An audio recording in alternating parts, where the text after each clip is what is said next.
Belting made easy.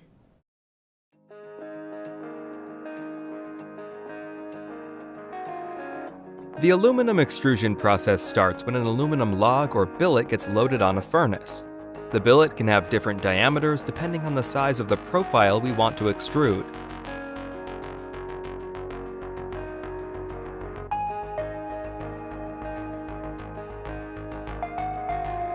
In the furnace, it gets heated up to temperatures ranging from 600 to 1100 degrees Fahrenheit, depending on the size of the log.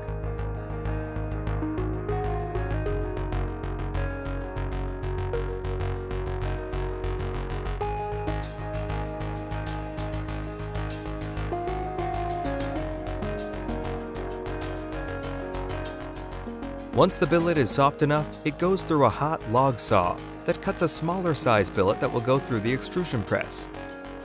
The billet then gets transferred to the press via incline metal conveyor belts, or even automatic elevator systems. Once loaded, a hydraulic press pushes the soft aluminum through a die that will give it the desired shape. Presses can range from 1,000 to 8,000 metric tons. As the profile is extruded, it falls into what is called the lead-out table. Lead-out tables have metal rollers with felt covers that are heat-resistant and non-marking.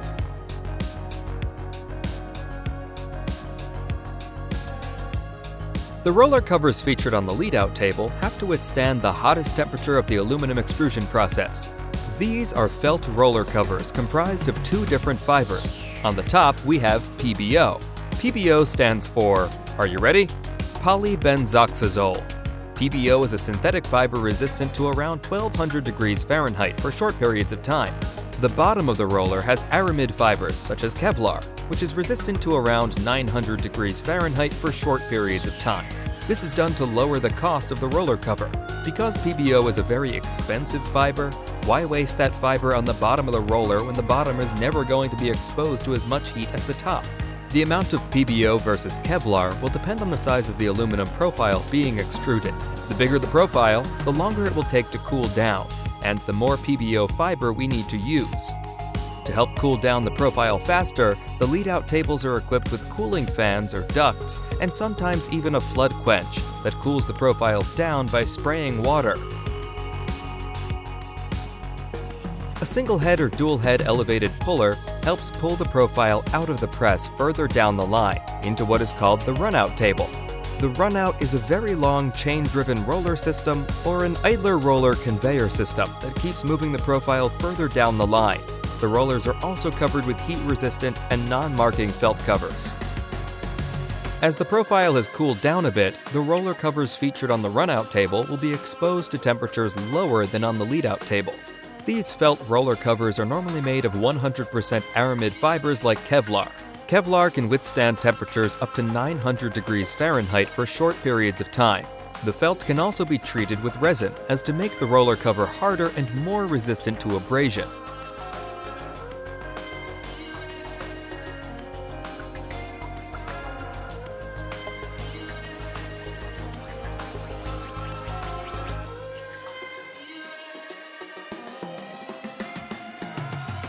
Depending on how long the extrusion is, sometimes it gets cut by a saw called the hot extrusion saw.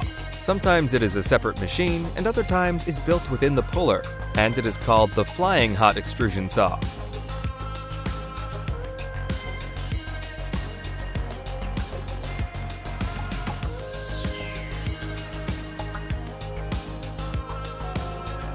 Between the rollers, there are conveyor belts that lift the profile and move it to the side. The transfers are normally done by felt belts, although some systems use a walking beam, which is a beam that moves up and down with a forward motion as to walk the profile down the line.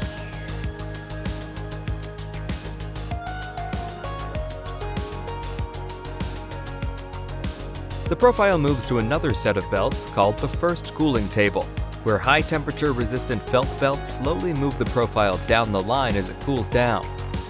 The first belts on both the lead-out table and the first cooling table are exposed to the tail end of the extrusion. The tail end of the extrusion still holds some high heat, and these belts move slow.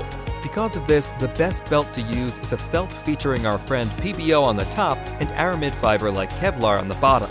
The belt has a scrim or woven textile reinforcement on the lower bottom to give the belt tensile strength to avoid stretching. These scrims are normally done out of polyester or aramid fibers. The rest of the lead-out table and first cooling table belts are exposed to lower temperatures, so normally belts made out of 100% aramid fiber such as Kevlar are used here. Just like the previous belts, these belts also have a scrim fabric reinforcement to avoid stretching. From the first cooling table, the profiles get transferred to a second cooling table for a stretching operation. The temperature has cooled down at this point, so different fibers can be used on these belts. On the second cooling table, the profile has cooled down a lot, so the temperature requirements are not as demanding. On this table, meta-aramid fibers such as Nomex can be used. Nomex can be exposed to intermittent temperatures up to 450 degrees Fahrenheit. If the profile has cooled down faster, then other lower-cost synthetic fibers can be used, like polyester. Polyester can resist temperatures up to 300 degrees Fahrenheit for short periods of time.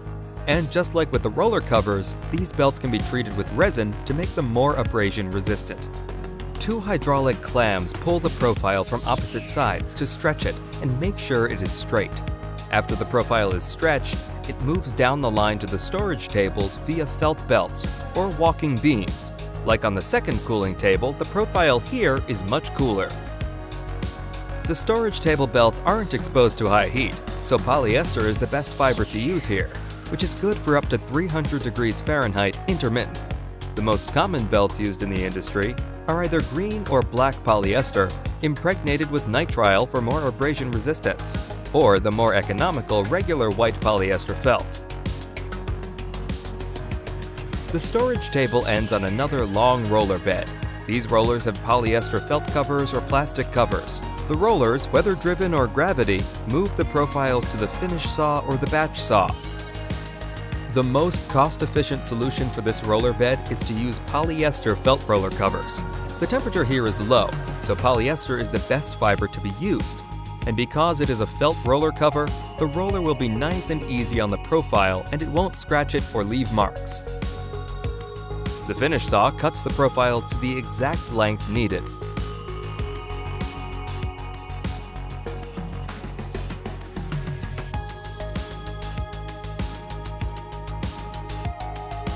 A set of 2 or 3 tables of belts move the profile down to the stacker or cradle.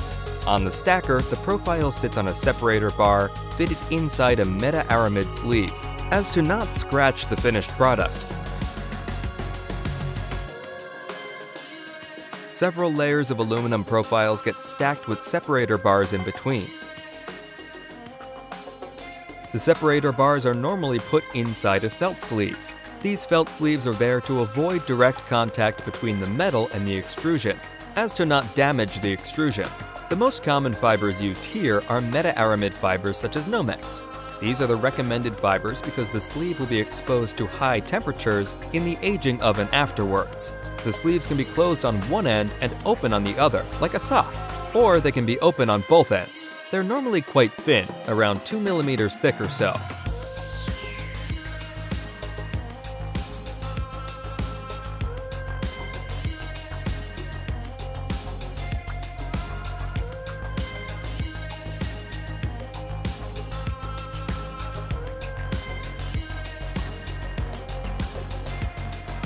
The stacked profiles get transferred to an aging oven.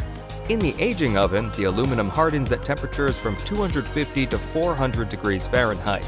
In some cases, profiles go through an annealing process at higher temperatures.